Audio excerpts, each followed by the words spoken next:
If you're anything like me, you were born in the late 1900s, early 2000s. The International Space Station crew welcomed its first visitors.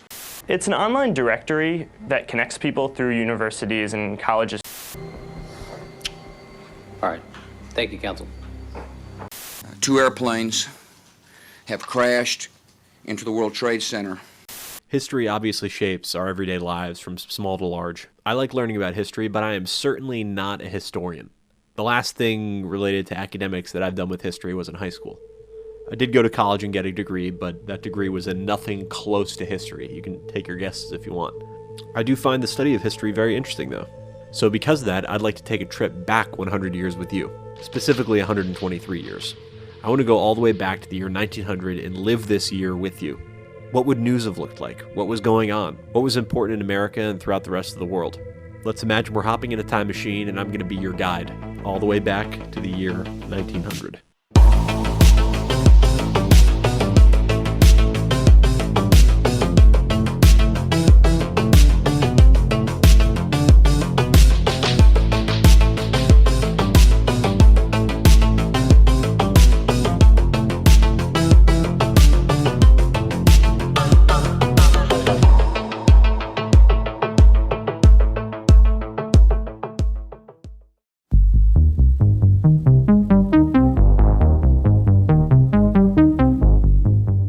The year 1900 is an exceptional common year. This means that it's divisible by 100 but not by 400. It starts on a Monday, January 1st. For a little bit of context, the US Census is published and has estimated the current population to be just under 70 million. For reference, the population in 2021 was recorded at 331.9 million. So what's been going on? Well, the Chinese Boxer Rebellion is starting to accelerate. The Boxer Rebellion is a Chinese nationalist movement that's going to take place for the next few years. The rebellion is a result of foreign influence in China and was sparked by the widespread anger and frustration with presence of foreign powers in China. This has weakened the Qin dynasty and increased poverty of the Chinese people. The rebellion is led by a secret society known as the Righteous and Harmonious Fists, or as we're going to call them, the Boxers, who are made up of young Chinese men who believe that their martial arts skills and spiritual practices give them the ability to fight against foreign armies. The Boxers are particularly opposed to the presence of Christian missionaries in China and the whole spread of Christianity. The Boxers will launch a series of attacks against foreign and foreign-owned property, and soon the rebellion will escalate into a full-scale war. January 1st will mark the first assassination of a foreign missionary, Reverend Brooke. Battles are also continuing in the Boer War. The Boer War, which is actually the Second Boer War, is a conflict that will be fought for another few years between the British Empire and the 2 Boer republics in South Africa, the South African Republic and the Orange Free State. The conflict was caused by tensions between the British and the Boers over control of rich gold and diamond mines in the region. We'll see this war having lasting impacts on Africa and the world as a whole. The war was a major confrontation between the British Empire and the Boer republics, made worse by the tensions and struggles over control and influence in the colonial world. The Boer War will be a significant event in the history of South Africa, as it'll lead the creation of the Union of South Africa, which we'll see happen in 1910. It's the first modern war to take place in Africa after seeing the introduction of the telegraph and wireless communication as a whole. This will change the way wars are fought and reported. It's one of the first wars to be covered by journalists and photographers whose photos you've been seeing. This is having a significant impact on the public opinion and the way wars are perceived by the general population. The Boer War is also seeing the introduction of the first concentration camps, which are used to detain Boer civilians, including women and children. The conditions in these camps are extremely harsh, and thousands will die as a result.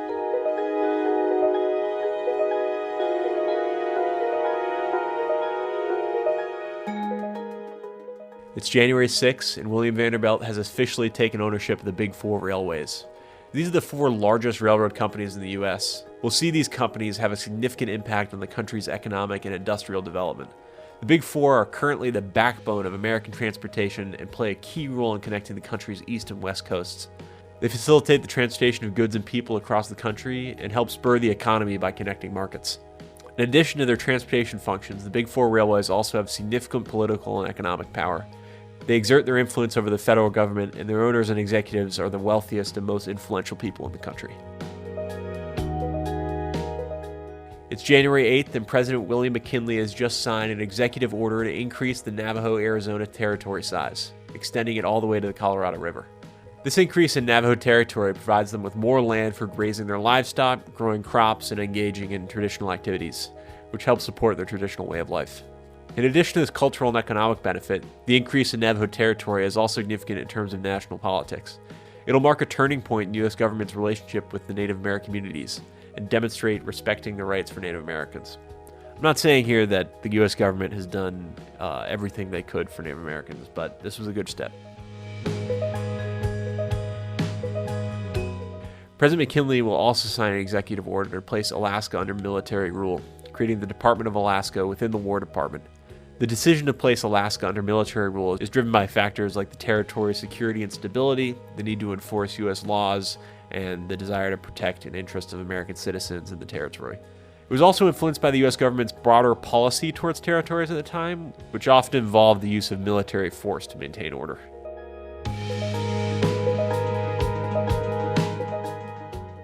It's January 9th and the Boer War battles are continuing.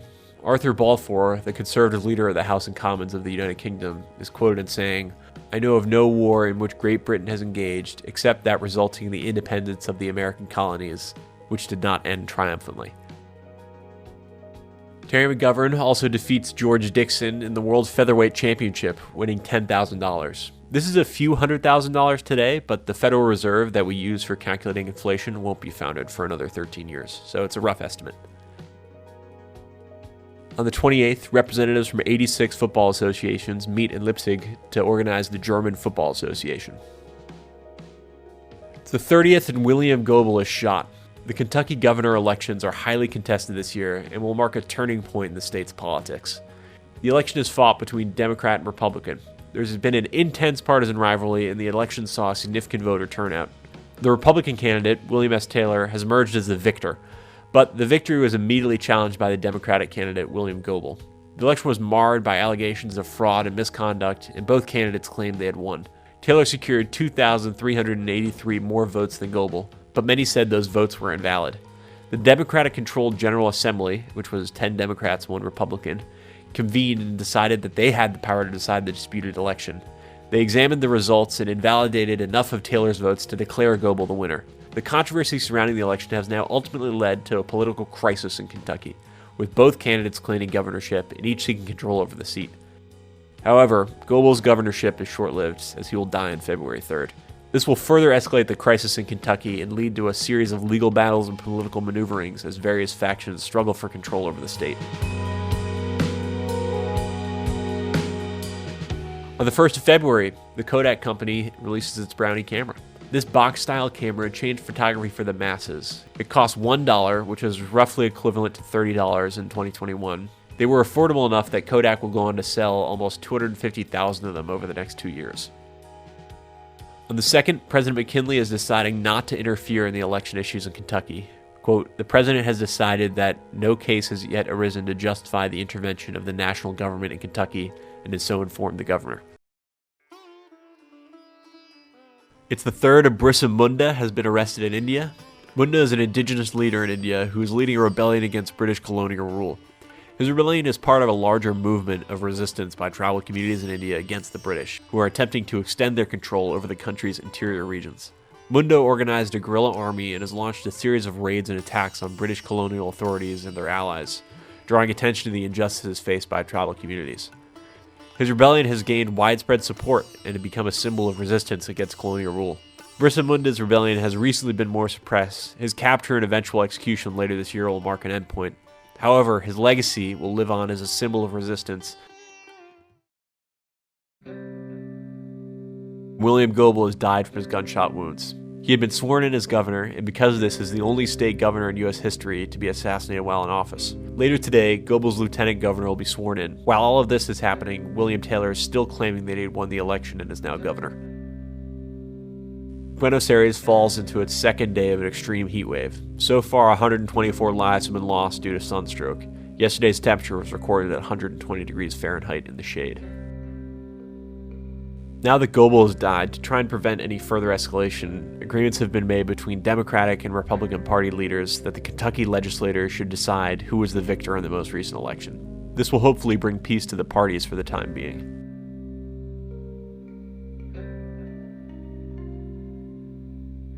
The Empress Dowager Cixi has issued an official order to stop the teachings of new, depraved, and the erroneous subjects of the Western schools. The Empress Dowager Cixi of China effectively controls the Chinese government and is pushing for the teachings of Confucius in schools as part of her larger effort to strengthen the traditional Chinese cultures and values. Confucianism is an important philosophical and ethical system in China, and its teachings are seen as central to the country's cultural and intellectual heritage. China is facing significant challenges right now: political instability, economic difficulties, and threats from foreign powers. Cixi believes that the revival of traditional culture and values, including Confucianism, is crucial for the stability and renewal of the country.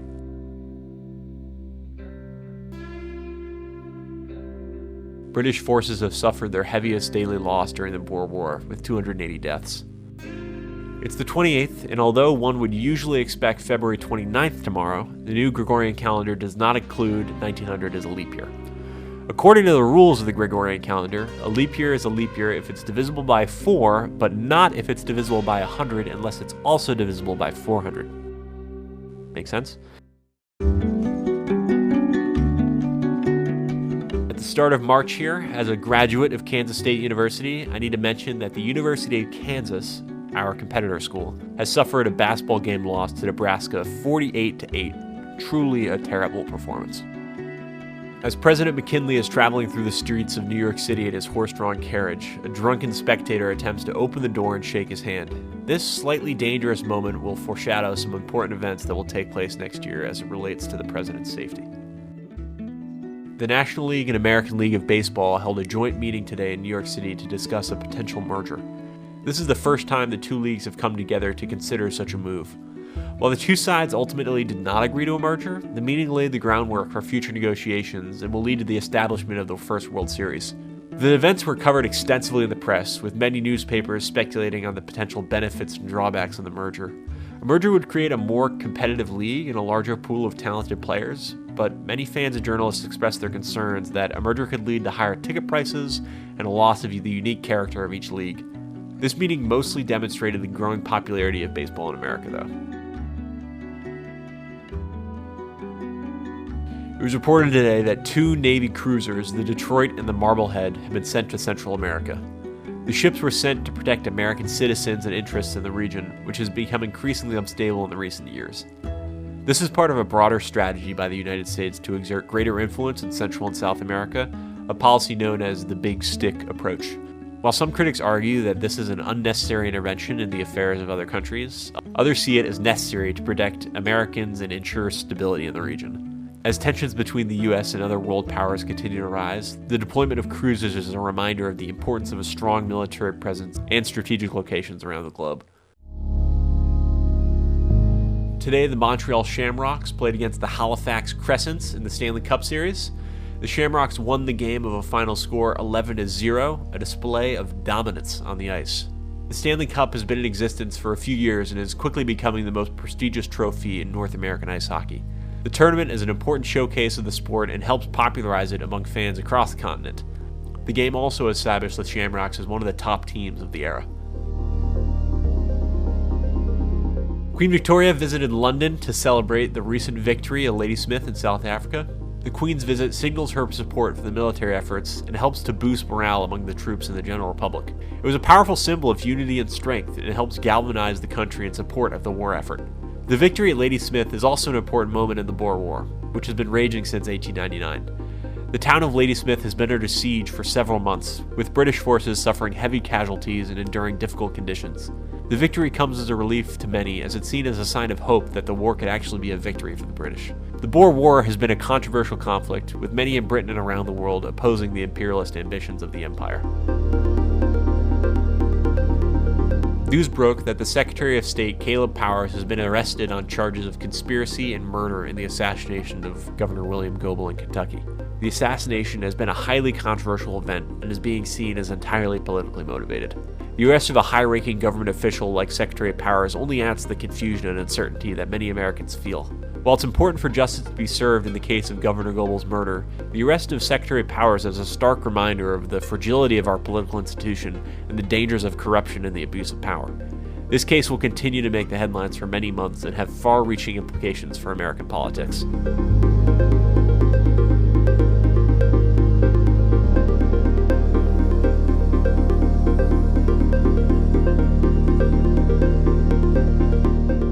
Today, Captain Umberto Cagni sets out on his expedition to the North Pole. The idea of reaching the northernmost point of the globe has long captivated the imaginations of many, and the fact that an Italian captain is now attempting it is a source of national pride and excitement. The late 19th and early 20th centuries were a great time of interest for polar explorations. Nations around the world are competing to be the first to reach the North and South Poles. The challenges of polar explorations are immense. The extreme weather conditions, the terrain, the risk of starvation and illness. Despite these challenges, many explorers continue to push the boundaries of what's possible. They're driven by the spirit of adventure and the determination to succeed. For years, the pursuit of polar explorations will drive the innovation in fields of technology, aviation, and transportation. The expedition of Captain Cagni represents a high point in the history of exploration and a reminder of the bravery and perseverance for those who dare to venture in the unknown.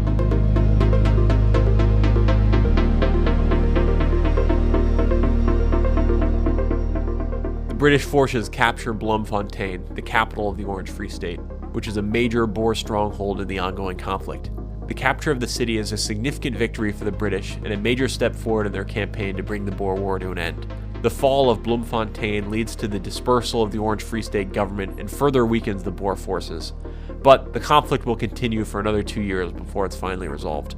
The following day, on March 14th, the British forces enter the abandoned town of Kroonstad, which had been the Boer military headquarters in the Orange Free State. The town is left virtually intact as the Boers had fled before the British arrived. Nevertheless, the capture of Kroonstad is another important victory for the British as it puts them in a stronger position to win the war. The Orange Free State is one of the 2 Boer republics that existed in South Africa before the Boer War. Established in 1854, it's a small agrarian society that is largely dependent on the export of agricultural goods. Like its neighbor, the South African Republic, the Orange Free State has a predominantly Dutch-speaking white population. The United States also passes the Gold Standard Act, which establishes gold as the only standard for redeeming paper money in the United States. The Gold Standard Act was controversial, as some believed it would limit the government's ability to respond to economic crises and exacerbate income inequality. However, the supporters of the bill argued that the gold standard would promote financial stability and prevent inflation. The bill had already been passed in the House of Representatives, and its passing in the Senate was seen as a major victory for the pro-gold standard movement. The bill will soon be signed into law by President McKinley, making gold the sole basis for the United States monetary system for years to come.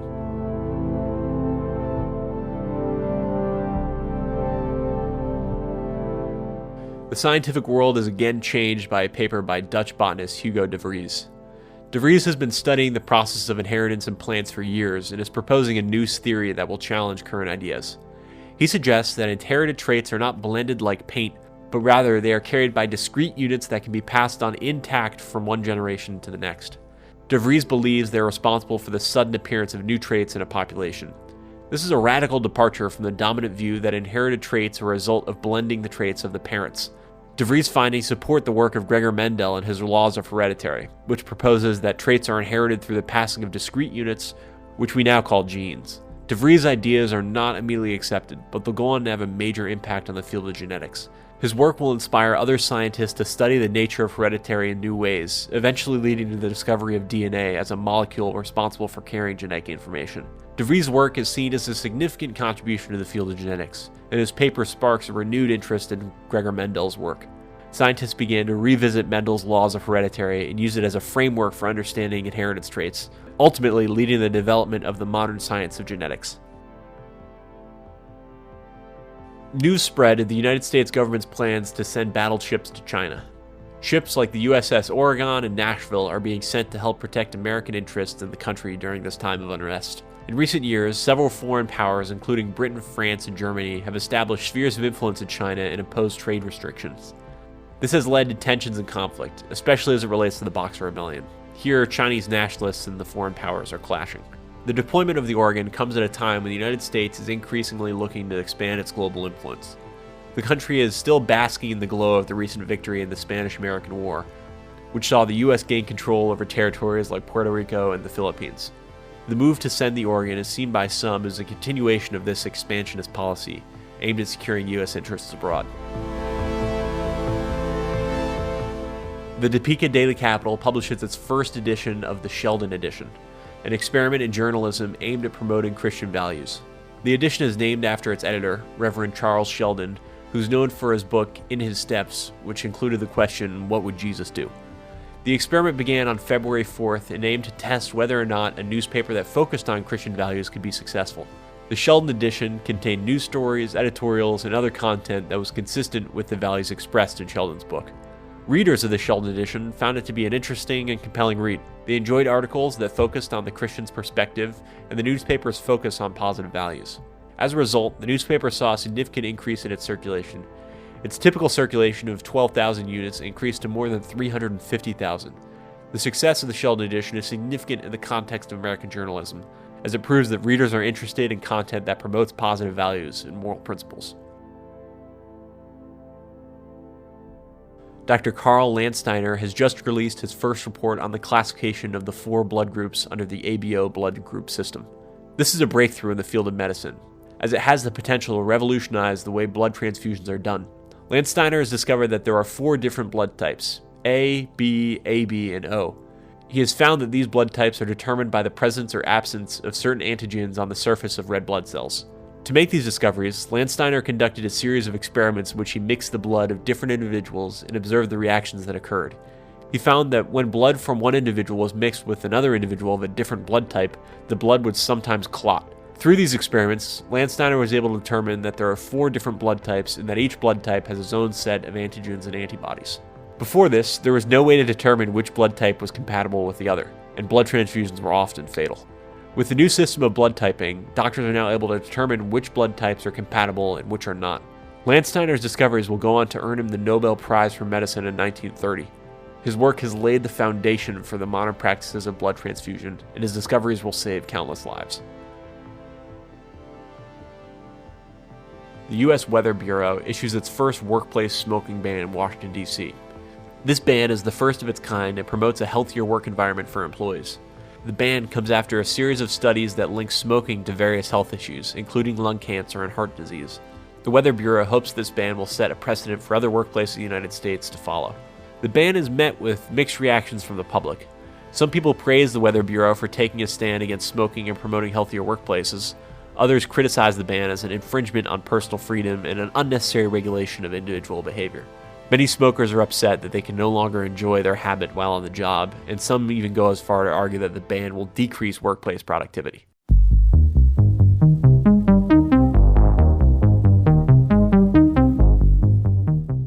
Since that meeting in Leipzig, Bayern Munich plays its very first soccer game, marking the beginning of a storied history. The team was founded on February 27th by 11 men after being refused entry into the German Football Association. Bayern Munich immediately proved dominant as they won the first match 7-1. Admiral George Dewey, a war hero from the Spanish-American War, announces his candidacy for the presidency of the United States. The announcement is met by widespread attention and interest from the American public, who view Dewey as a national hero. In an interview shortly after, he said, "I am convinced that the office of the president is not a very difficult one to fill. His duties are mainly to execute the laws of Congress." Dewey will withdraw his candidacy next month after revealing that he'd never actually voted in an election. An attempted assassination is made on the Prince of Wales, future King Edward, while he was traveling through Belgium on his way to Denmark. As the prince's carriage passed through the streets, a 15-year-old boy named Jean-Baptiste Thibodeau fired a revolver at him. The assailant was quickly apprehended and taken into custody. Despite the severity of the crime, and it was obvious that he was guilty, Thibodeau was acquitted by the Belgian court because he was a minor. Thibodeau was an opponent to the Boer War. Many Belgians were sympathetic to the Boer cause, and Thibodeau saw the Prince of Wales as a symbol for British imperialism. Despite the failure of his attempt on the prince's life, Thibodeau's actions and subsequent trial drew attention to the strong feelings of the opposition to the Boer War that were present throughout Europe at the time. A final resolution is given to the people of Kentucky as J.C.W. Beckham is assigned as governor after the death of Goebel. Taylor fought the decision to the highest court in Kentucky, the Kentucky Court of Appeals, and then to the Supreme Court, but the Supreme Court chose not to hear the case. The United States has purchased its first submarine, the USS Holland. Its capabilities and technologies are impressive for the time. It can cruise at over 6 miles an hour both on the surface and submerged. It has 2 motors, a gasoline engine for charging its batteries, as well as an electric motor for propulsion.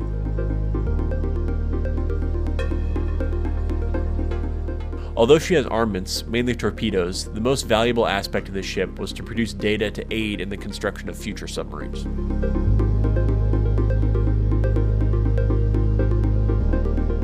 "22 years ago, an amateur archaeologist, Minos Kalakarinos, discovered the site known as Knossos. Excavations have just started by Sir Arthur Evans, who will continue to excavate the site for the next 35 years. Knossos was a major city with the first settlements discovered dating to 7000 BC and the first uncovered palaces dating to 1900 BC. This site will continue to provide excellent artifacts and reveal a wealth of information about the culture of the Minoan civilizations.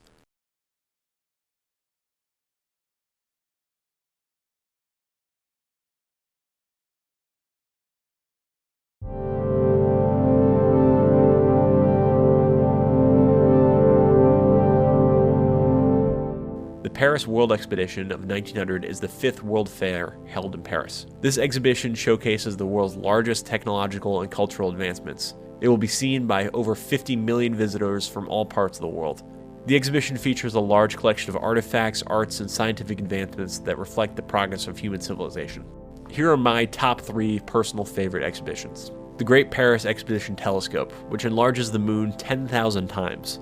The image is projected on a 144 square meter screen in a hall that seats 2,000 visitors. The optical tube assembly is 60 meters long, 1.5 meters in diameter, and light is sent into the tube by a movable 2-meter mirror. The national pavilions. These were a way for participating countries to display their cultures and architecture in the form of a standalone building. Pavilions were finished inside, offering a slew of purposes during the event. Lastly, the aquarium, which is the largest aquarium in the world at the time. It can be viewed from an underground gallery 722 meters long. The water tanks are each 38 meters long, 18 meters wide, and 6.5 meters deep. They contain an amazing assortment of marine life, both normal and exotic. The last important thing to mention is the exhibition is also the introduction of the Michelin Guide. You may have heard of these. They're a rating system for exceptionally good restaurants. You may be saying to yourself, Michelin, the company that makes the Pilot Sport Cup 2R? Yes, that Michelin. This year, there are fewer than 3,000 cars in France. To increase the demand for cars and, more importantly, car tires, brothers Edouard and André Michelin published a guide for French motorists, the Michelin Guide. Nearly 35,000 copies of the first guide were distributed at the World's Fair. Off the coast of the Simi Islands, Elias Stradiatos stumbles across a shipwreck that will eventually have the Antikythera mechanism discovered on it. This is a mechanism used to calculate the astronomical positions and is accepted as the first analog computer. Its 37 meshing bronze gears could follow the movement of the sun and the moon in its regular orbit, which is because its perigee is faster than its apogee, and possibly the movement of the 5 classical planets.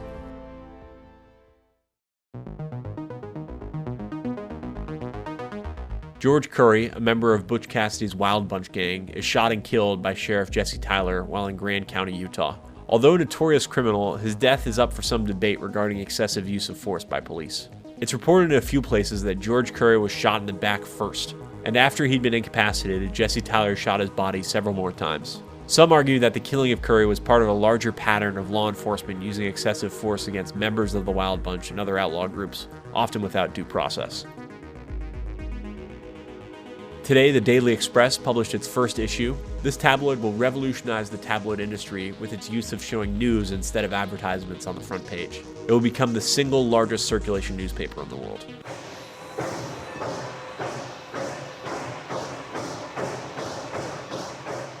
Just after midnight, locomotive engineer Casey Jones departed from Memphis to Mississippi over 75 minutes late. Casey was always known to be on time and was motivated today to arrive in Mississippi on the 10-wheeler steam engine known as Cannonball on the advertised.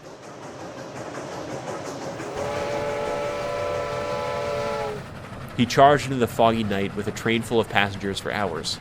During one of their water stops, Casey is quoted in saying to his fireman, Sim Webb, "Sim, the old girl's got her dancing slippers on tonight," as they made up almost all the time. Earlier on the 29th, there had been some issues at the Vaughan, Mississippi station. 2 cars needed to perform a saw-by maneuver, putting one train onto 2 separate tracks. The saw-by, however, left the rear cars of the number 83 overlapping to the north switch on the main line, directly in Jones's path. As workers prepared a second saw-by to let Jones pass, an air hose broke on the number 72, locking the brakes and leaving the last 4 cars in the number 83 on the main line. Jones didn't know this on the time and was coming hot into the station. The station came up over a ridge around a corner. Jones had no idea that the train was stopped on the tracks. Webb said that we saw no flagmen or fuses, we heard no torpedoes. Without any warning, we plowed into that caboose. Casey did everything in his power to alert his occupants and apply all the brakes he could. He was able to slow the train down just enough so that there was only one fatality in the accident, himself. It's 10:28 a.m. and a small community near Scottsfield, Utah hears a massive explosion echo from the surrounding mountains. They quickly realize that this was probably an explosion at the nearest coal mine. They were correct. While digging for coal, an excessive amount of dust had built up in the Pleasant Valley Coal Mine number 1 and number 4 mines. Coal dust is extremely explosive, and something in a mine caused the ignition. The explosion ended up taking the lives of over 200 men, although the miners estimate 246. Not only is this an immense loss of life, but for a small town, losing this many people in the able-bodied working men demographic left many widows and orphans. The town had to bring in men from neighboring communities to be able to dig all the graves. There were a few standout survivors, like James Naylor, who was thrown 200 feet by the blast, was uninjured, and then helped with the rescue and recovery. You also have John Wilson, who was thrown over 800 feet, had his skull crushed, penetrating trauma to his abdomen, and was able to recover from his injuries. Many were not so lucky, though. Some families lost all of their sons and fathers, and in the end, the Pleasant Valley Coal Company awarded each woman $467.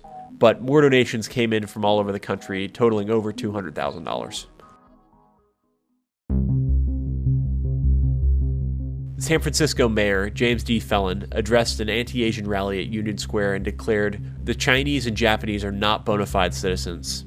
They are not the stuff of which American citizens are made of."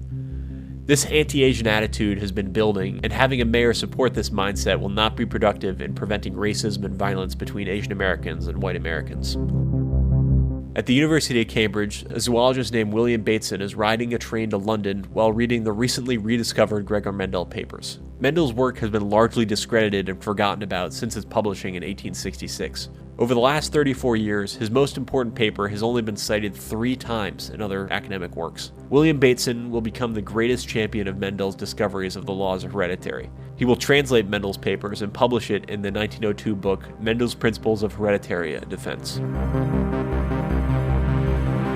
Japan's Crown Prince Yoshihito and Princess Sadako are married in Tokyo and included a religious ceremony.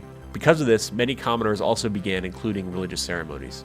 The Shinto wedding will become the dominant wedding style for the next 100 years in Japan.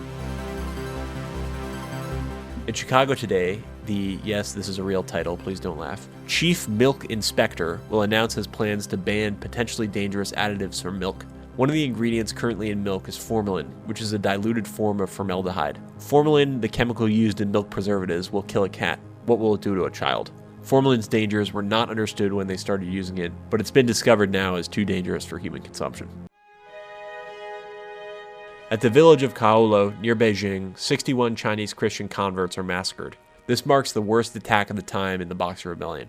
An American minister telegraphed the U.S. government, "Situation becoming worse. Request warships Taku as soon as possible." The 5 largest foreign powers with interests in China, which are the United States, the United Kingdom, Germany, France, and Japan, call a meeting to determine a course of action for dealing with the Boxers. They provide Empress Dowager Cixi with a 5-day ultimatum. If the Boxers are not arrested and punished by that time, the armies would be sent to invade. Today, there will be a total eclipse of the sun, with the path traveling through Mexico and the southeastern United States. Due to the introduction of the Brownie camera, today will be the most photographed event in human history. Amateur photographers throughout the city are making extensive preparations for the event. Boxer rebels have cut the railroad line between Beijing and Tianjin. The superintendent of police in British East Africa, now Kenya, was traveling with 2 other hunters by railcar. A lion jumped into the window of the railcar in Kima while he was sleeping, dragged him off, and ate him. Although it will be about 80 years before we talk about the straight edge movement and hardcore punk rock, we know that Carrie Nation would be a fan. Carrie is going to go on a personal crusade as a member of the temperance movement, opposing the sale and consumption of alcohol. Today marks the day of her first attack on an establishment serving alcohol. She walked into a saloon in Kiowa, Kansas at 8:30 a.m. today and told the owner, "I don't want to strike you, but I'm going to break up this den of vice." She continued to destroy the liquor in this and 3 other bars in town before escaping on horseback. She wasn't charged with the crime because the saloons were not operating legally. Back in Beijing, Chinese troops are surrounding the headquarters of Western powers. British Minister Sir MacDonald telegraphed, "Situation extremely grave. Unless arrangements are made for immediate advance to Peking, it will be too late." The 24-year-old Brissa Mundez died today under some mysterious circumstances. Brissa was imprisoned in Ranchi and reportedly died of cholera. Brissa did not have any symptoms of cholera, though, and many instead claimed that he was murdered. He will become a martyr for the Indian independence movement and opposition of colonialism. Swift action is made by the Western powers in China. An initial multinational force, the United States, France, Germany, Italy, Russia, and Japan, is sent from Tianjin to Beijing, at the time Tianjin and Peking, by train. These countries are doing everything in their power to secure the safety of their foreign citizens. Unfortunately, as the troops are traveling through Langfang, they come across a destroyed railway. The troops then pack up and march the remaining 50 miles to Beijing. The next day, for the originally planned arrival of these troops, Japanese diplomat Sugiyama Akira is planning to go greet them at the train station. Akira is dressed up in top hat and tails and was carried by carriage. This carriage is intercepted by General Tung and his imperial soldiers. They brutally kill and dismember Akira's body and put his severed head on display in the train station.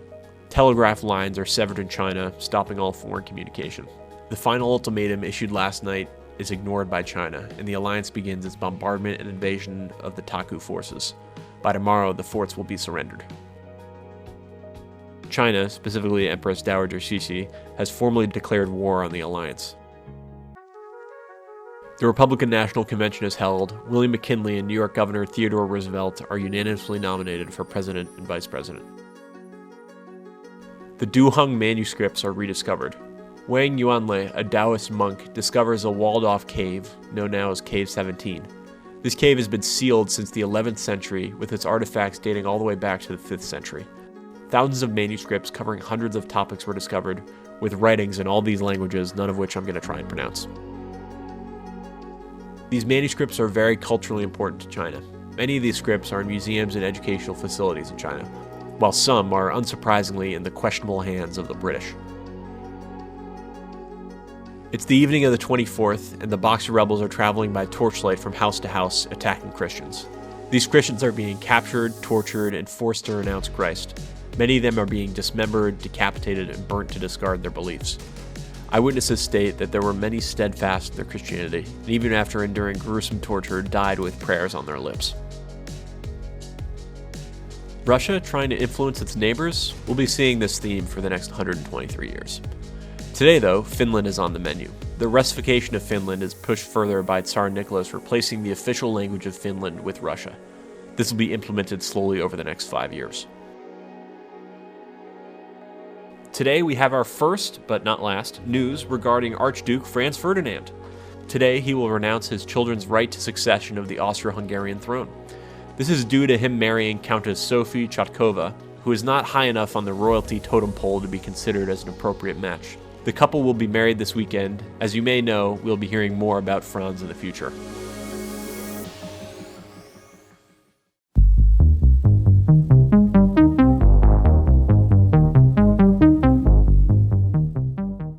It's the 4th of July and festivities are being prepared throughout the country. In Tacoma, Washington, a streetcar is packed with families on their way to the parade. The conditions were wet, the car was over capacity, and as the hill they were traveling down got steeper, the motorman and the passengers realized that they were in danger. The car was traveling too fast for the curve and plunged down an embankment. Before plunging down the 100-foot ravine, some passengers were able to jump off, but many were not so lucky. 43 quite gruesome deaths occurred, with over 60 more injured.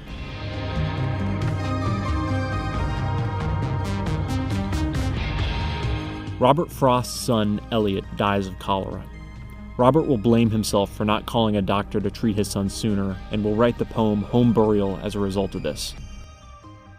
Frost's whole life will be marred by loss and grief. greatly influencing his poetry.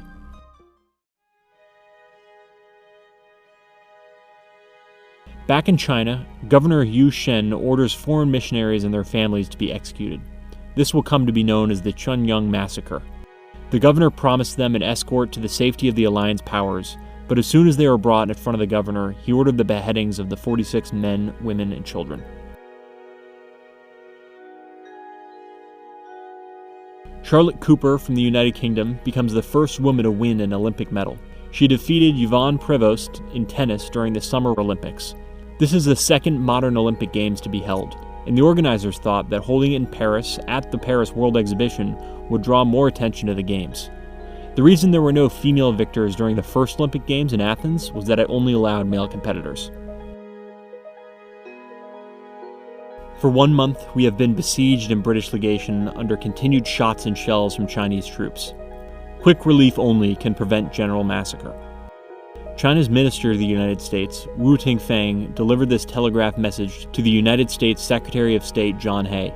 This would provide the first communication that the foreign envoys in Peking were still alive.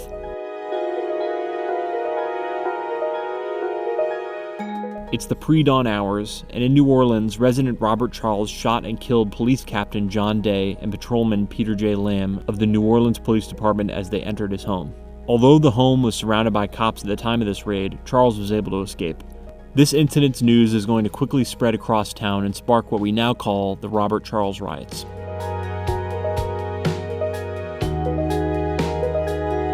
In the climax of these riots and the manhunt for Robert, New Orleans police officers and white vigilantes surround the house where Robert Charles is known to be hiding. When police officers attempt to arrest Charles, he shoots and kills Corporal John F. Lally and fatally wounds Sergeant Gabriel Porteous, who died of his injuries the following day. The jailkeeper of the city workhouse, Andy Van Cure, and other officers take up positions in a home near the one where Charles is barricaded. Charles shoots and kills Van Curen when he tries to enter through the doorway of the home. The police decided to set the house where Charles was hiding on fire to drive him out.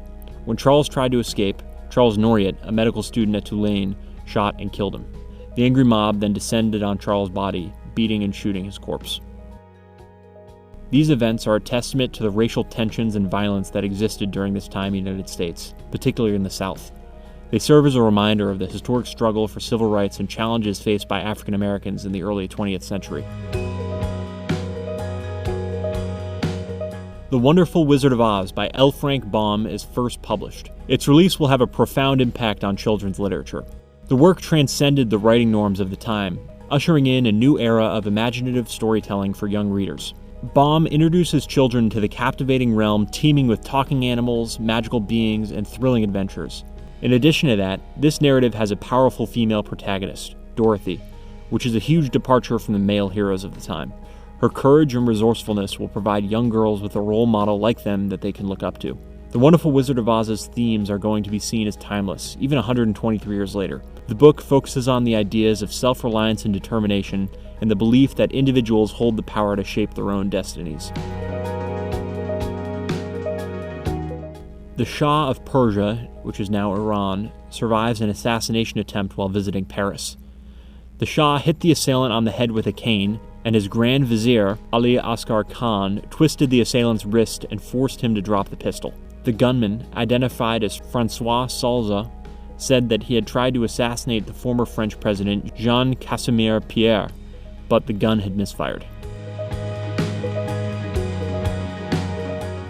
By a margin of 187 to 128,000 voters in North Carolina, approved an amendment to Article 6 of the state's constitution, worded specifically to disenfranchise African American voters. Section 4's requirements for all persons registering to vote to pass a literacy test effectively excluded a significant portion of the African American population from participating in the political process. These discriminatory practices were part of a larger system of racial segregation and disenfranchisement known as Jim Crow, which persisted for decades. In China, a force of 20,000 soldiers from the Eight-Nation Alliance began their march from Tianjin to Peking to relieve their besieged envoys in the Chinese capital. The group was composed of 9,000 Japanese, 4,800 Russians, 2,900 Britons, 2,500 Americans, 1,200 French, and a few hundred Austrian, German, and Italian troops. At the time, Chinese imperial troops were mobilizing to confront the Allied forces, setting the stage for a clash between international powers and the Chinese. Milton Hershey got out of the business of making caramel candy, selling his Lancaster Caramel Company to investor Daniel Laffian for $1 million in cash.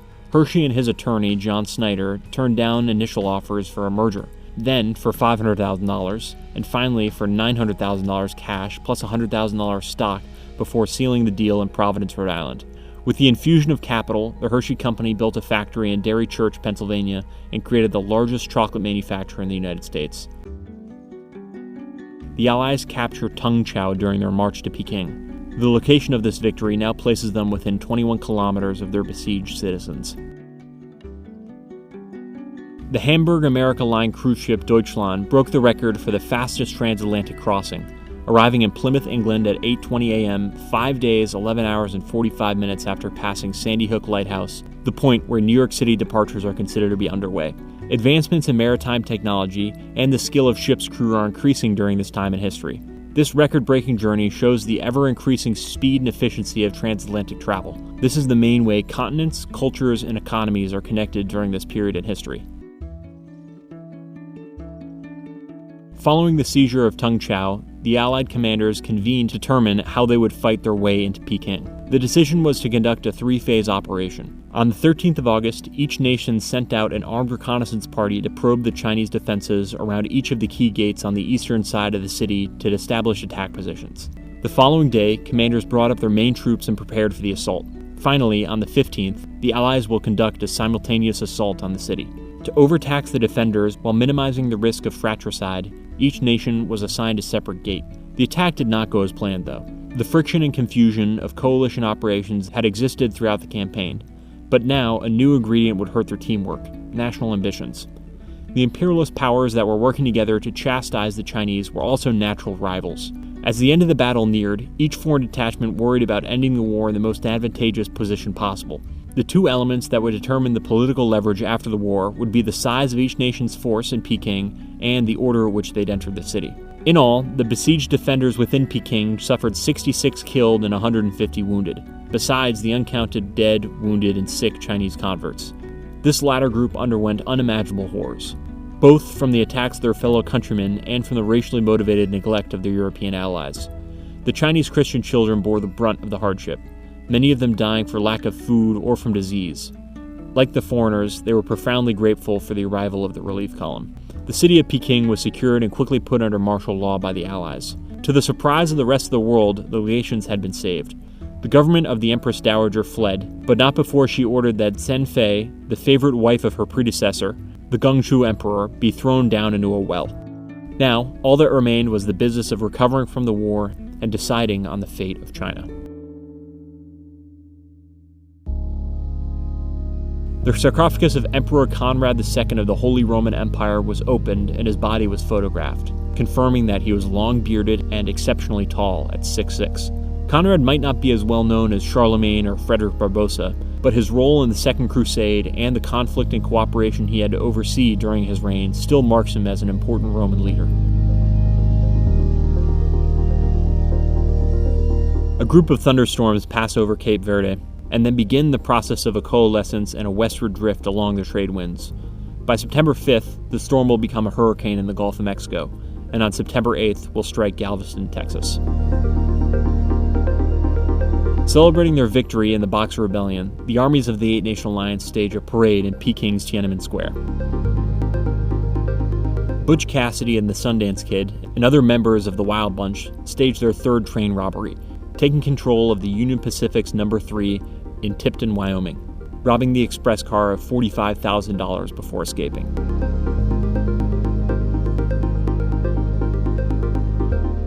The German-American Telegraph Company opened their first direct line between Germany and the United States.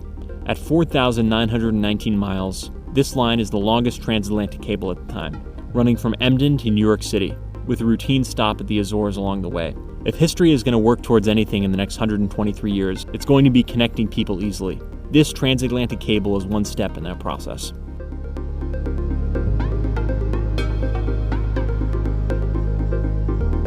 13 people were killed and more than 30 seriously injured in Hatfield, Pennsylvania, when a freight train plowed into 2 passenger trains. It was a foggy Sunday at about 7 a.m. The daily milk train, which ran from South Bethlehem to Philadelphia, had stopped in Hatfield to load up farmers' milk bound for creameries in Philadelphia. The train consisted of 3 cars devoted to the carrying of milk and 2 passenger cars, known as day cars. A special excursion train consisting of 10 passenger day cars was also on the tracks that day behind the milk train. It was bound for the coast at Atlantic City with about 800 passengers on board. For whatever reason, the green signal that meant the track was clear ahead was still up. Because the milk train was still loading at the station, the excursion train collided with it. Most of the dead and injured were passengers on that milk train. The winds that became that hurricane hit Galveston, Texas, killing 6,000 of the island's 38,000 residents. The storm reached Galveston Island off the Gulf Coast of Texas by 2 a.m. By noon, the waters were over the bridges to the mainland and floodwaters rolled in at 3 p.m. An anemometer measured the wind speed at 84 miles an hour before it broke. At 7:32, the water level suddenly rose 4 feet as waves rolled in, and within 30 minutes, the water was 8 feet deep. By month's end, at least 2,311 bodies had been recovered. Dr. Jesse Lazier allowed himself to be bitten by a mosquito at the Las Animas Hospital in Cuba as he searched for a cure for yellow fever. Dr. Lazier's experiment was conducted to prove the hypothesis that yellow fever was transmitted through mosquito bites, specifically this mosquito. 5 days after the mosquito bite, he began to exhibit symptoms of yellow fever. Tragically, his condition deteriorated rapidly, and he will pass away on September 25th. This finding revolutionized the approach to preventing and controlling the disease, though. It led to the realization that the key to preventing yellow fever lay in eradicating the mosquitoes that transmitted it, rather than solely focusing on isolating and treating infected people. Butch Cassidy's Wild Bunch gang robbed the First National Bank of Winnemucca, Nevada, taking $32,640 with $31,000 in $20 gold pieces. They chose this bank because they knew it had a significant amount of funds in it and was also in a fairly remote location. This allowed them to quickly rob the place and immediately escape into the Nevada wilderness.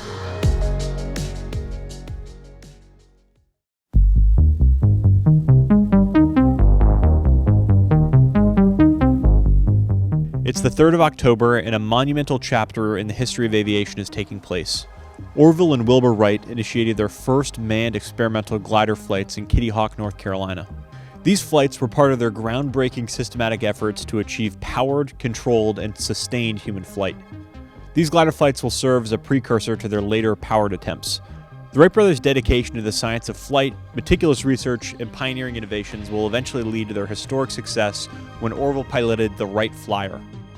It will take many years of intense trial and error for this to happen, though, but we'll be watching this space closely for the next few years.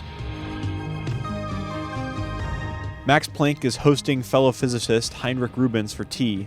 During this gathering, Planck is learning that Rubens' experiments seem to contradict some of Planck's theories, specifically those relating to the distribution of radiation. This encounter sparks Planck's curiosity and prompts him to review his calculations that evening. As he carefully re-examined his work, he made refinements to the theories and calculations. The extra work culminated in what is now known as Planck's law, or the radiation distribution function. Li Hongsang, the viceroy of Zili, is being escorted by Russian troops to Peking to engage in negotiations on behalf of China's imperial government. His mission is to negotiate terms of peace with the Eight-Nation Alliance. The Eight-Nation Alliance consists of military forces from 8 countries, including Japan, Russia, the United Kingdom, the United States, France, Germany, Italy, and Austria-Hungary. The alliance had intervened in China during the Boxer Rebellion, a violent anti-foreign, anti-Christian uprising, to protect the interests and safety of their nationals and diplomats. Li Hongsang's arrival in Peking is a crucial step toward securing a peace settlement. The negotiations that followed will ultimately lead to the signing of the Boxer Protocol in 1901, which imposed significant penalties on the Qin dynasty for its support of the Boxers. Symphony Hall, the first building designed by an acoustical engineer, is opened in Boston. Symphony Hall was specifically constructed to serve as a world-class concert venue. Wallace Clement Sabine is an early pioneer in the field of architectural acoustics.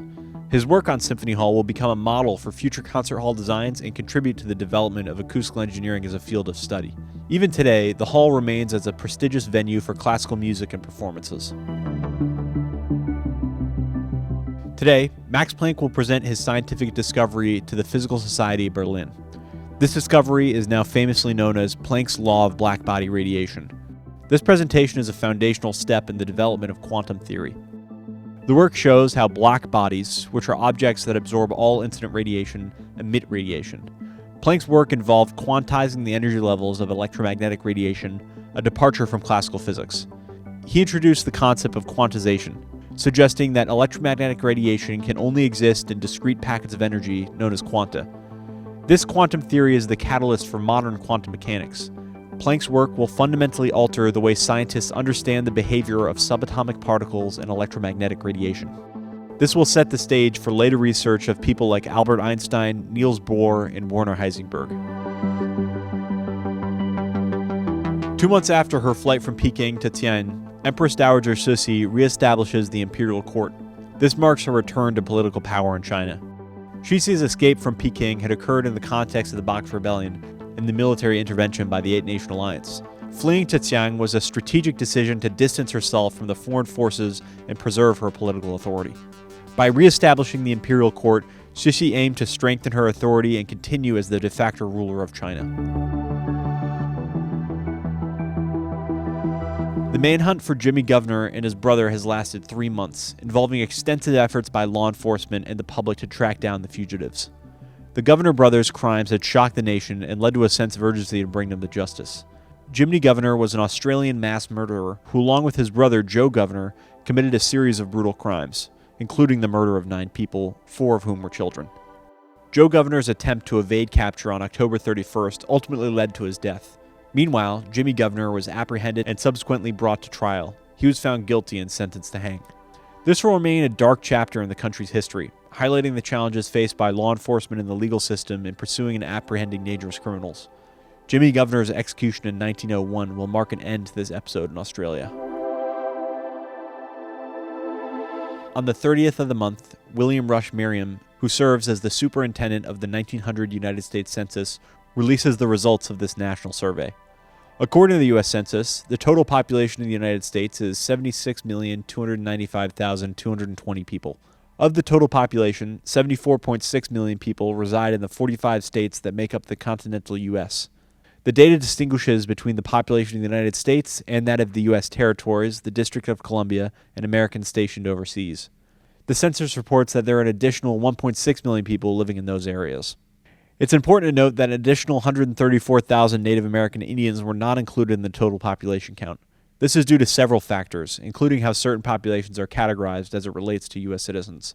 The 1900 United States Census is a critical tool for understanding the nation's demographics and serves as a valuable resource for government planning, policy making, and the allocation of resources.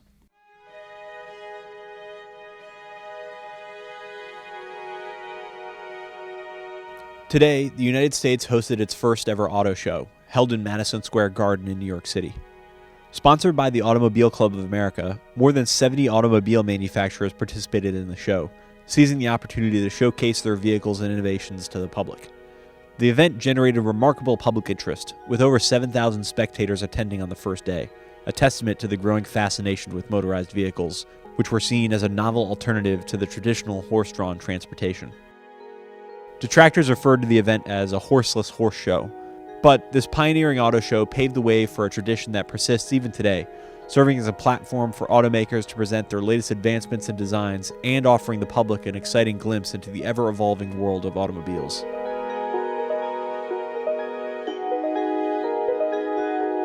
William McKinley has been re-elected as the President of the United States, with 292 electoral votes over the 155 for Democratic challenger William Bryan.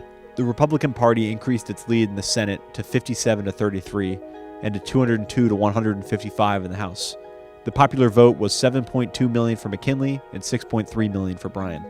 McKinley's victory is significant and reflects the prevailing political climate and preferences of the time, particularly on economic issues and the gold standard. His re-election marks a continuation of his presidency and policies, which focus on protective tariffs and a strong economy, aligning with the interests of the Republican Party and the business community as a whole. Benjamin Holt has applied for a patent to the track-type tractor, the continuous track or the Caterpillar track, used for heavy machinery including tanks and bulldozers. The key advantage of the Caterpillar track design is to distribute the vehicle's weight over a larger surface area than compared to traditional wheels. This makes tracked vehicles less prone to sinking or getting stuck, particularly in mud, snow, and uneven surfaces. The ability of tracked vehicles to navigate difficult conditions made them highly valuable tasks for construction, transportation, and military applications. Tracked vehicles will become essential in construction, agriculture, and military operations, especially during the next two world wars. There has been a gruesome lynching of 15-year-old Preston Porter in Lehman, Colorado. A week prior to his lynching, Porter had been accused of killing 11-year-old Louise Frost.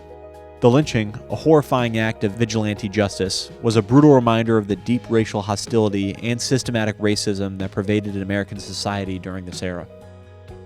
After Porter was accused of killing Louise Frost, he was arrested and being transported to the county jail on a train when a mob of around 300 citizens intercepted it. The mob's intent was to hang Porter. The victim's father, Richard Frost, was given the choice of execution method, and he set fire to a kerosene-soaked pile of woods. As the mob and reporters looked on, Porter burned at the stake, a form of execution designed to inflict maximum suffering. The entire ordeal lasted approximately 20 minutes before Porter succumbed to the horrific injuries he had sustained. During this era, racial prejudice and hostility towards black individuals and communities was rampant in the United States. Accusations against black people were frequently treated with bias, often resulting in mob violence and the threat of lynching. Lynchings were used to instill fear and maintain racial hierarchies. In Preston Porter's case, no formal investigations into the lynching was conducted, and their coroner's report concluded that he had died at the hands of parties unknown. This lack of accountability was all too common during the era of racial terror lynchings. This serves as a reminder to the pervasive racial violence and injustice that plagued the United States between 1865 and 1950. He is one of more than 6,500 documented African American victims of racial terror lynchings during this period, and one of 5 lynched in the state of Colorado.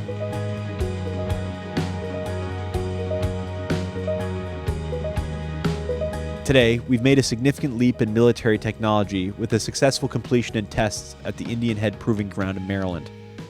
The subject of these tests was a 12-inch 40 caliber naval gun, a cutting-edge weapon that is considered to be the most advanced military innovation of the time. This naval gun was specifically engineered to fire shells with the capacity to pierce through any armor ever manufactured. The United States had strategic plans for the development of this weapon. A total of 40 of these 12-inch guns were slated for installation on new battleships and armored cruisers. As the geopolitical landscape of the early 20th century evolves, it'll be important to maintain a powerful, technologically advanced naval force. On the 18th of the month, an American mining engineer who had been present at the siege of Tientsin in China provides a stark assessment of the situation in China during an interview with the New York Times. His words carry significant weight, and his predictions prove to be remarkably accurate, foreshadowing the challenging events that are to unfold in China. He issued a warning stating, "Unless our government adapts a more forceful policy, we will have a calamity in China that has not been equaled in the history of the world." This prediction emphasizes the severity of the situation and the potential for catastrophic consequences if a more assertive approach is not taken. Our whole policy has been to pat a rattlesnake on the head. This underscores the precarious nature of the diplomatic and foreign policy efforts employed in dealing with the complex dynamics in China. The miner's insights and warnings reflected the deep concerns he had held for the future of China and the need for a more decisive and strategic approach. His ability to recognize the challenges of the time, keen analytical skills, and leadership qualities will eventually lead him to rise to become the President of the United States.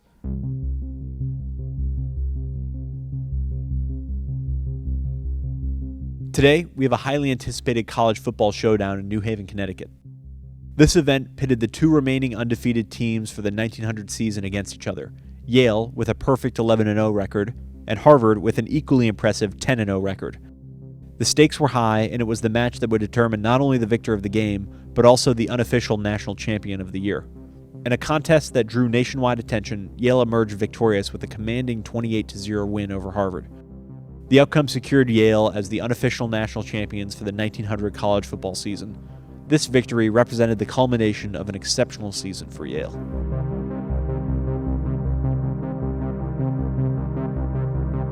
In much less happy football news, on the 29th, there's a football game between Stanford and California. This event is taking place in Palo Alto and will result in the loss of 13 lives and serious injuries to more than 80 people. Over 100 people had gathered on the roof of Pacific Glassworks to get a free vantage point to watch the annual big game. The roof collapsed under the weight of the spectators, causing them to fall into vats of molten glass below. This obviously resulted in severe injuries and fatalities.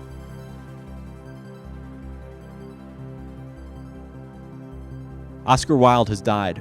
One of the most celebrated literacy figures of the 19th century, his death marked an end of a life that had been marked by wit, brilliance, and suffering. He was best known for works such as The Picture of Dorian Gray and The Importance of Being Earnest. However, his career was marred by scandal and legal troubles. In 1895, he was convicted of gross indecency due to his homosexuality, a crime under British law at the time. Wilde served a prison sentence and was eventually released in 1897. His death in 1900, at the age of 46, marked an end to his complex life. Wilde's legacy endures through his literacy works and his impacts on the world of literature. His ability to skewer social norms and hypocrisy continue to be celebrated, making him an important figure in the realm of English literature and the broader cultural landscape. The German Empire has started conducting a population census. The results of the census will be released in February of 1901, providing insights into the composition and growth of the German population. The census will reveal that the German Empire had a total population of 56.3 million people, with 49.2% male and 50.8% female. One of the most noteworthy findings was the population growth rate. Over the 5-year period leading up to the census, the population had increased by 7.7%. This rate is the highest increase in the last 3 decades.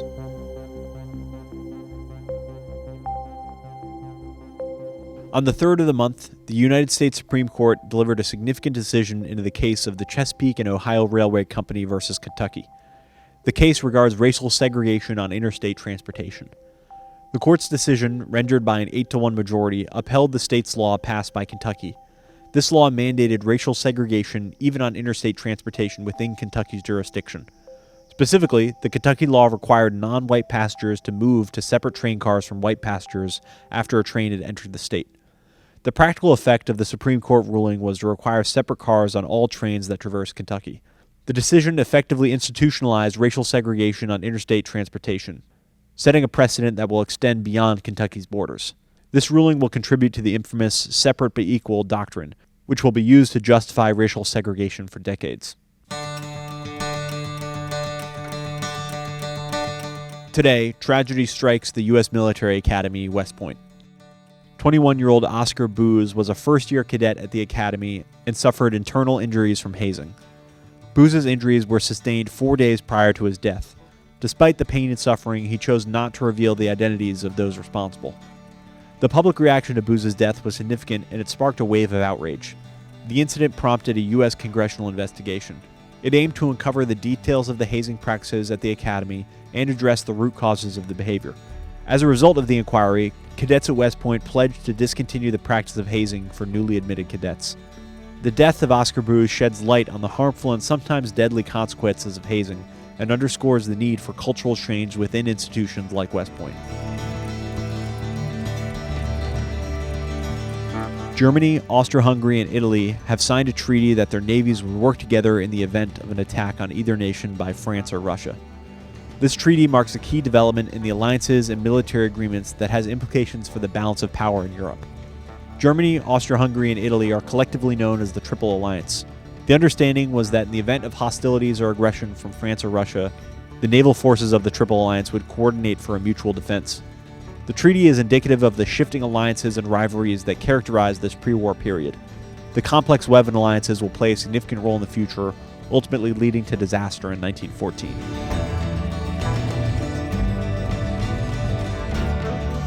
James Roosevelt, American business executive and father of Franklin D. Roosevelt, died while his 18-year-old son was away as a student of Harvard University. The loss of his father had a lasting impact on Franklin, influencing his values, characters, and sense of purpose. It compelled him to take on an increased responsibility and eventually enter the realm of politics, where he would go on to serve as the governor of New York and later as the president. A dinner is being held in honor of Charles M. Schwab at the University Club of Manhattan. During this, Schwab presented his vision for a steel company that would revolutionize the industry. It was ambitious and comprehensive. He outlined a concept for a steel company that would be involved in every aspect of the steel production process, from mining coal and iron to the sale of steel products. This integrated approach sought to streamline and consolidate the steel manufacturing process, making it more efficient and cost-effective. One of the attendees at this dinner was J.P. Morgan, a prominent financier. Morgan recognized the vision and its potential. This led to the formation of a group of industrialists, including Andrew Carnegie and John Warren Gates. Together, they worked to bring Schwab's vision to life by creating what would become U.S. Steel. U.S. Steel will turn into the largest steel company in the United States and mark a new era in the industry with its scale and integration. Schwab's vision, embraced by his partners, will greatly contribute to the growth and development of the United States as an industrial powerhouse in the early 20th century. This moment showed that with the right ideas and timing, and money, the world has the capacity for large change and progress.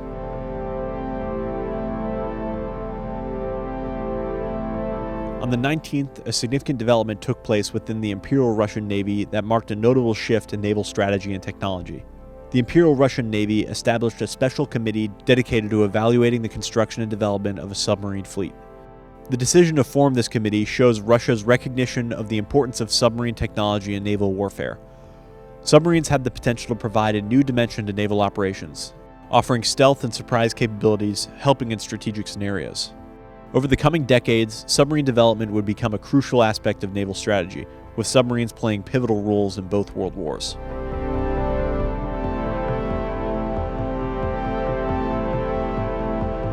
Foot binding is officially outlawed by decree of Empress Dowager Cixi after centuries of the practice of stunting the growth of girls' feet and years of lobbying against it. Foot binding was a deeply entrenched cultural practice in China that had endured for centuries. It involves the binding of girls' feet to restrict their growth, resulting in deformed and extremely small feet. The practice was considered a symbol of beauty and social status, but was physically painful and debilitating for those subjected. Efforts to end foot binding had been underway for some time, driven by the recognition of its consequences and the advocacy of activists who tried to eliminate the practice. Emperor Cixi's decree marked a turning point for these efforts, as it imposed a formal ban on foot binding, making it illegal.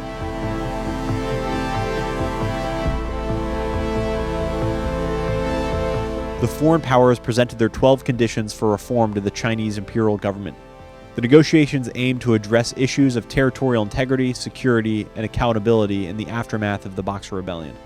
This will mark a phase of reform and reconstruction in China's government and military, and demonstrate the dynamics of diplomacy and international negotiations during the time.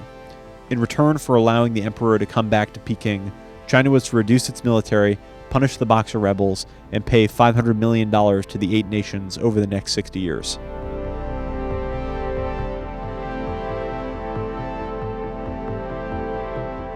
After 45 years of horse-drawn streetcars, urban transportation changed for good in Boston.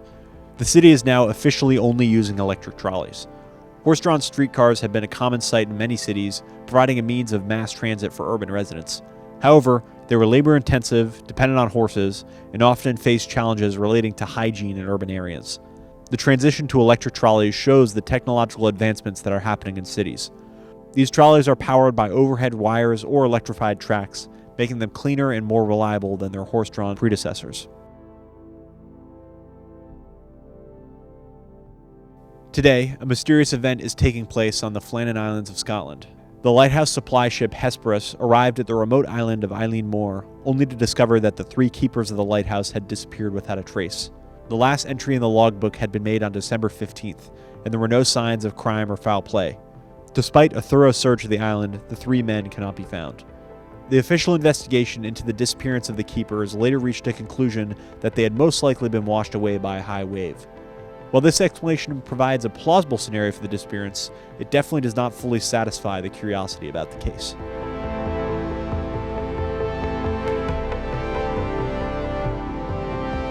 A milestone in medical ethics was achieved with the introduction of a regulation by the Prussian Ministry of Religious, Educational, and Medical Affairs. The regulation marked the first known law that mandated medical experiments to be conducted only with the informed consent of a patient. The concept of informed consent in medical practice is a fundamental ethical principle that requires healthcare providers to obtain explicit permission from patients before conducting medical procedures, experiments, or treatments. Informed consent ensures that patients are fully aware of the risks, benefits, and alternatives associated with medical intervention, allowing them to make an autonomous decision about their healthcare.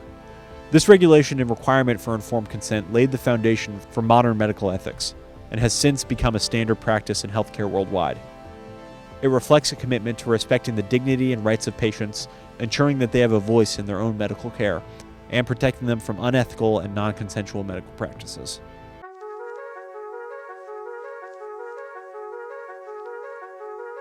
As the 19th century transitioned into the 20th century, purists and celebrants marked this occasion with festivities and a sense of anticipation for the new era.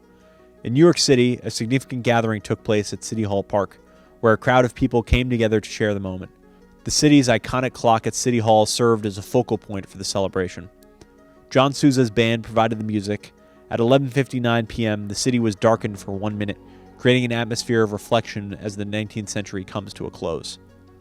Then, as the clock strikes midnight, signaling the beginning of the 20th century, the crowd erupts in celebration. Fireworks light up the sky, illuminating the city. The arrival of the 20th century is being met with a sense of hope, excitement, and optimism for the possibilities that the new century will bring. This event in New York City is just one of many celebrations around the world as people welcome the dawn of a new century. It symbolizes a fresh start and a sense of progress for the world as a whole. As we bring our journey through the year 1900 to a close, it's impossible not to reflect on the profound impacts this year has had on history, society, and the world as we know it. The turn of the century was a time of transition and transformation, characterized by achievements, cultural shifts, and historical milestones. From scientific breakthroughs to political upheavals to artistic inventions and societal changes, 1900 was a year that set the stage for the remarkable developments that we'll see unfold in the 20th century. As we turn our attention to 1901, we stand on the threshold of a new century filled with promise, innovation, and challenges. The dawn of the 20th century holds potential for even greater discoveries, important events, and cultural shifts. The future is teeming with untold stories, remarkable people, and accomplishments that await our exploration. I'm eager to start delving into these pages of 1901, where history will continue to unfold and reveal itself. Please join me in this journey through time as we look ahead to next year.